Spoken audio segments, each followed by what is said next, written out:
नमस्कार साथियों, एक बार फिर से आपका हमारे YouTube channel GK study Rajasthan पर स्वागत है।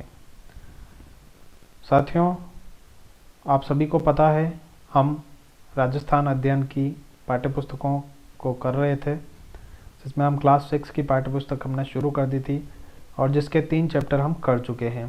आज के इस वीडियो में हम इसका चौथा चैप्टर करने वाले हैं। तो अभी तक आपने 3 वीडियो नहीं देखे हैं तो हमारे चैनल पर प्लेलिस्ट बनी हुई है क्लास 6 राजस्थान अध्ययन की, उसमें जाकर ज़रूर देख लीजिएगा।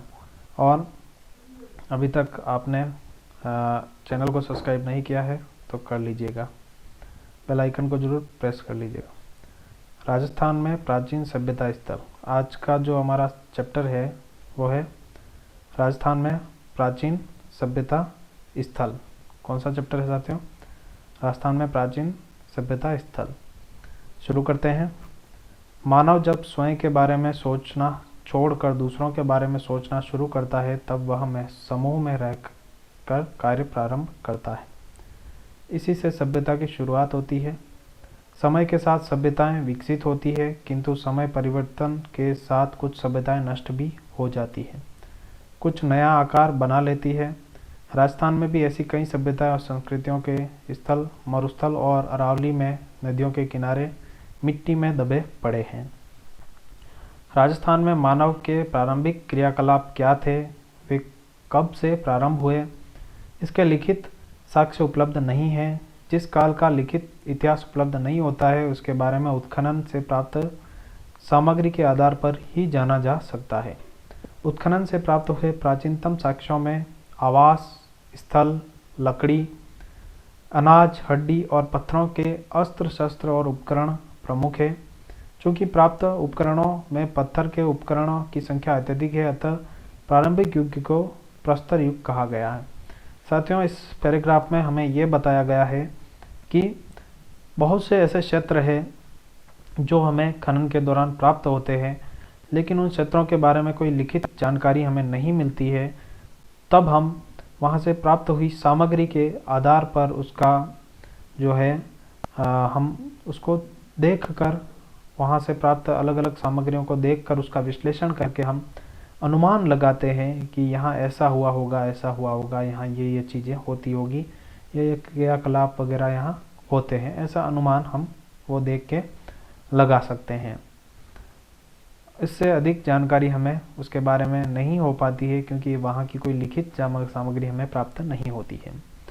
प्रस्तर युग में मानव अपनी आवश्यकता पूर्ति के लिए जानवरों का शिकार करता था अथवा जंगलों से कंदमूल एकत्रित कर अपना पेट भरता था। अतः उसने कुल्हाड़ी, गंडासा, चूरा जैसे उपकरण बनाए थे। मानचित्र 4.1 को देखकर आप जानिए कि राजस्थान में प्रस्तर युग के ये उपकरण मुख्यतः बनास, गंभीरी, बेड़च और चंबल नदियों की घाटियों और श्रेलायों में बहुतायत मिले हैं। प्रस्तर युग के बाद ताम्र कांस्य काल तथा उसके पश्चात लौह युग के अवशेष प्राप्त होते हैं। यानी प्रस्तर युग यानी कि पत्थर का काल कह सकते हैं ऊपर, जिस समय सारी सामग्रियां जो है वो मुख्यतः पत्थर से थी, जैसे कि कोई भी उपकरण है, हथियार है, ये सारी चीज़ें पत्थर की बनी थी, तो उसको प्रस्तर युग कहा हमने। फिर धीरे धीरे ताम्र कांस्य काल आया और फिर लौह युग आया। ऐसे ऐसे चीज़ों अपग्रेड होती गई और जो हम जानकारी पढ़ेंगे इसमें। पूर्व में पढ़ चुके हैं कि मानव शिकार से पशुपालन और कृषि कार्य की ओर अग्रसर हुआ। यानी कि पहले मानव शिकार करता था, उसके बाद पशुपालन की और कृषि की ओर अग्रसर हुआ, यानी कि धीरे धीरे विकसित होने लगा और पशुपालन और कृषि करने लगा। पत्थर के स्थान पर उसने धातु के उपकरण बनाने प्रारंभ किए। धातुओं में भी सर्वप्रथम तांबे का उपयोग प्रारंभ किया। राजस्थान में ताम्र सभ्यता के अवशेष कालीबंगा, गणेश्वर और आहड़ आदि क्षेत्रों से प्राप्त होते हैं। यानी कि मानव जो है उसने सर्वप्रथम तांबे का उपयोग किया। ये प्रश्न आपके आ सकता है कि मानव ने सबसे पहले किस धातु का प्रयोग किया, आया हुआ है कई बार, तो तांबे का उपयोग किया। राजस्थान में ताम्र सभ्यता के अवशेष हमें कहाँ कहाँ से मिलते हैं, तो एक कालीबंगा, दूसरा गणेश्वर और आहड़, इन 3 जगहों से हमें तांबे के अवशेष मिलते हैं। चित्र ये देखेंगे आप, कालीबंगा सभ्यता का अवशेष है ये कुछ, इसको देखेंगे आप। फिर आगे बढ़ते हैं हम। तो आगे हम ये एक मानचित्र देखेंगे, ठीक है। इस मानचित्र को हम देखेंगे। ये जो मानचित्र है वो सभ्यता के प्राचीन केंद्र है जिसमें हम पढ़ने वाले हैं। देखो, कालीबंगा हनुमानगढ़, पीलीबंगा यहीं पे, रंगमहल यहीं, बाड़ापोल यहीं, सोथी जो है बीकानेर है, तिलवाड़ा बाड़मेर है, बागोड़ जो है भीलवाड़ा है, और गिलुंड जो है राजसमंद है, आहड़ जो है उदयपुर है, नगरी जो है चित्तौड़गढ़ है, नगर टोंक, देखो नगर और नगरी दोनों अलग अलग है, ठीक है। नगरी चित्तौड़ है तो नगर टोंक है, और रेड भी यहीं पर है। फिर दर भरतपुर है, बैराट इधर है जयपुर के आसपास, और गणेश्वर, सीकर, सुनारी, झुंझुनू।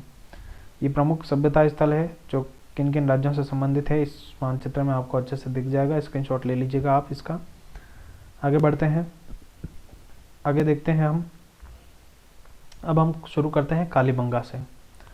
कालीबंगा को देखते हैं अपन। कालीबंगा राजस्थान में द्रष्टद्वती और सरस्वती नदी की घाटी में पुराविद अमलानंद घोष ने करीब 2 दर्जन पुरास्थलों की खोज की।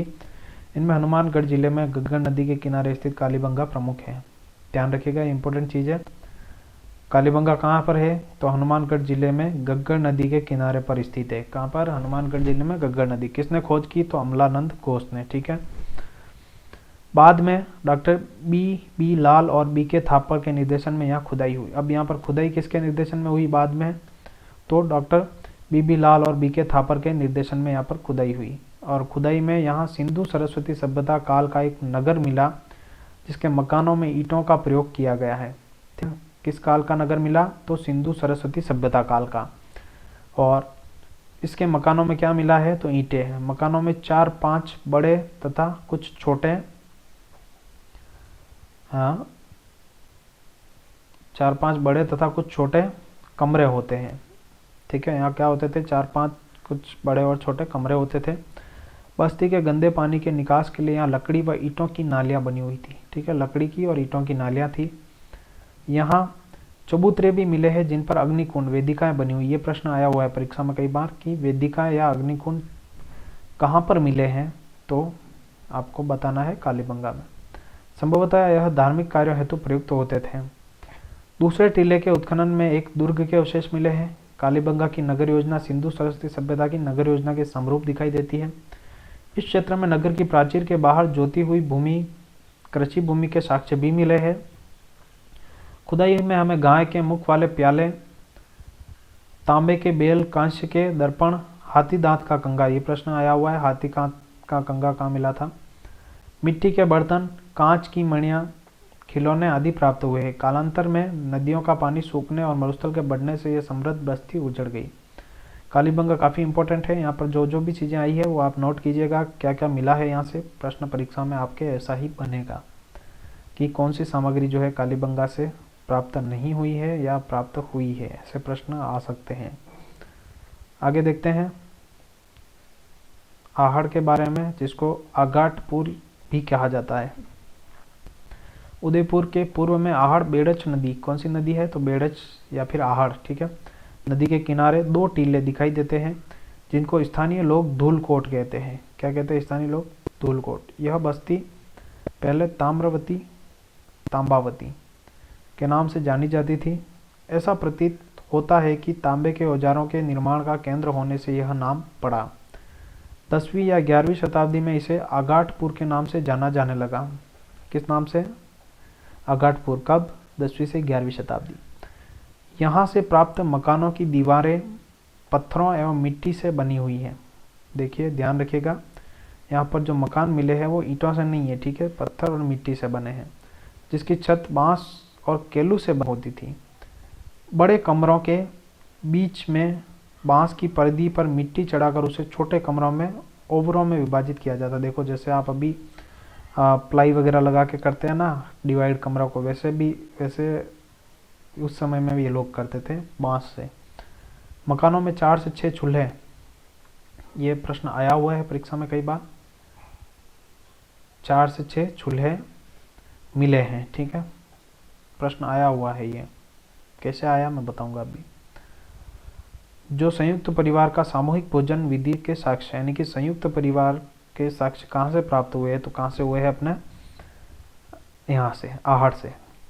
अब यहाँ पर देखो, ये तांबे का पात्र मिला है, तांबे की कुल्हाड़ी मिली है, तांबे का टुकड़ा है, तांबे की चूरी है, ये सभी यहाँ पर संग्रहालय में मिले हैं, पड़े हैं। तो यहाँ उच्च कोटि के चावल उत्पादित होते थे। आहड़ में भट्टी नुमा चूल्हा मिला है, इसमें यह माना जाता है कि यहाँ तांबा पिघलाया जाता था, तांबा पिघलाने के साक्ष्य मिले हैं यहाँ से। आहड़वासी बर्तन बनाने की कला में दक्ष थे। यहाँ मिले लाल भूरे मृदभांड हाथ की सफाई तथा अलंकरण की दृष्टि से उत्कृष्ट थे। धूलकोट के 1951-52 ईस्वी में हुए उत्खनन में तस्त्रियाँ, दीपक, धूपदानियाँ, कटोरियाँ, मटके, कलश, चूड़ियाँ, खिलौने, 26 किस्म के मणियाँ, 6 तांबे की मुद्राएं और 3 मोहरें प्राप्त हुई हैं। ध्यान रखिएगा ये कि 6 तांबे की मुद्राएं, 3 मोहरें और 26 किस्म के मणिके यहाँ से प्राप्त हुए हैं। ऐसा प्रतीत होता है कि प्राकृतिक प्रकोप से विध्वंस हुई इस सभ्यता के लोग उत्तर पूर्व और दक्षिण पूर्व की ओर बढ़े तथा गिलुंड व भगवानपुरा जैसे स्थान बसाए। गिलुंड और भगवानपुरा जैसे स्थान इन्हीं लोगों ने जाकर बसाए हैं, ऐसा प्रतीत होता है। नेक्स्ट देखते हैं हम बालाथल। आगे हम क्या देख रहे हैं, बालाथल। उदयपुर जिले की वल्लभनगर तहसील के बालाथल में मिली सभ्यता ताम्र पाषाणकालीन आहड़ संस्कृति से संबंधित है। कौन सी, ताम्र पाषाणकालीन आहड़ संस्कृति से संबंधित है। यहाँ 11 कमरे के एक बड़े भवन एवं दुर्ग जैसे चिन्ह भी प्राप्त हुए हैं। कितने कमरे का भवन, तो 11। बालाथल में तांबे के चाकू, कुल्हाड़ी, चैनी, बाण जैसे उपकरण तथा कर्णफूल, गले के हार की लटकन आदि आभूषण मिले हैं। यहाँ के निवासियों में मिश्रित अर्थव्यवस्था प्रचलित थी। कृषि, पशुपालन तथा शिकार तीनों जीविका के साधन थे। बालाथल में लोहकाल के अवशेष भी प्राप्त हुए हैं। यहाँ लोहा गलाने की भट्टियों के चिन्ह मिले हैं। बैराठ के अतिरिक्त बालाथल ही ऐसा स्थान है जहाँ बुना हुआ वस्त्र प्राप्त हुआ है। देखिए इंपॉर्टेंट प्रश्न, बुना हुआ वस्त्र कहाँ कहाँ से प्राप्त हुआ है, तो बालाथल और बैराठ। कहाँ कहाँ से, बैराठ और बालाथल, 2 जगह से जो है बुना हुआ वस्त्र प्राप्त हुआ है। तो अब अपन नेक्स्ट देखते हैं। ये जो इम्पोर्टेंट चीज़ें मैं बता रहा हूँ आपको, आप नोट करते रहिएगा, आपके बहुत से प्रश्न यहाँ से बनने वाले हैं। अगला गणेश्वर। सीकर जिले के नीम का थाना तहसील में गणेश्वर से एक विशिष्ट संस्कृति के अवशेष मिले हैं। इसे ताम्र संचयी संस्कृति कहा जाता है। यह संस्कृति पूर्वी राजस्थान एवं गंगा घाटी के क्षेत्र में पल्लवित हुई। गणेश्वर में ताम्र उपकरण बहुतायत में मिले हैं। इसका कारण खेतड़ी ताम्र भंडार की निकटता रही होगी। ताम्र उपकरणों में बाण, चैनिया, मछली पकड़ने का कांटा, ये प्रश्न आया हुआ है, मछली पकड़ने का कांटा कहाँ से प्राप्त हुआ है, ध्यान रखिएगा, गणेश्वर से। उस तरह के फलक, अंगूठियाँ आदि प्रमुख है। ऐसा प्रतीत होता है कि यहाँ से दोहरी पेचदार शीरा वाली ताम्र पीनों को पश्चिमी तथा मध्य एशिया में निर्यात किया जाता था। गणेश्वर में मिट्टी के 2 प्रकार के बर्तन मिले हैं। एक हड़प्पा पूर्व संस्कृति के हल्के लाल रंग के बर्तन, तो दूसरा लाल चिकनी मिट्टी विशिष्ट चित्रकारी वाले मजबूत बर्तन। इन बर्तनों में मर्तबान, कलश, प्याले, तसले, ढक्कन, हांडी प्रमुख थे।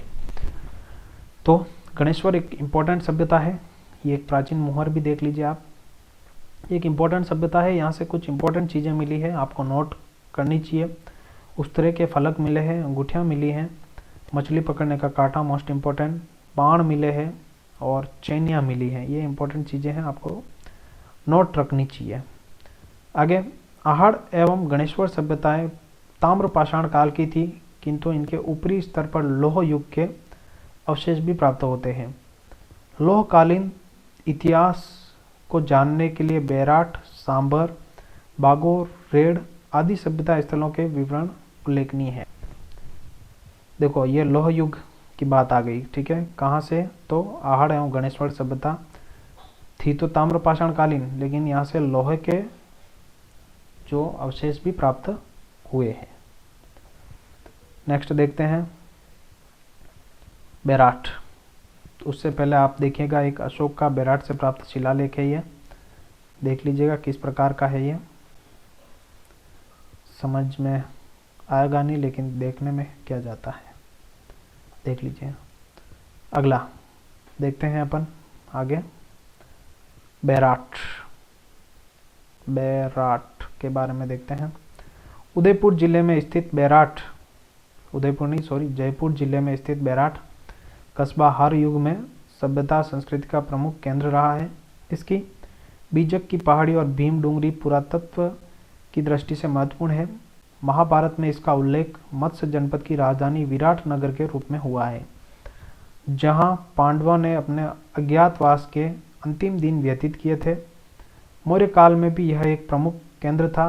यहाँ अशोक के 2 स्तंभ लेख, बाबरू या बेराट शिलालेख एवं बौद्ध मठ के अवशेष प्राप्त होते हैं।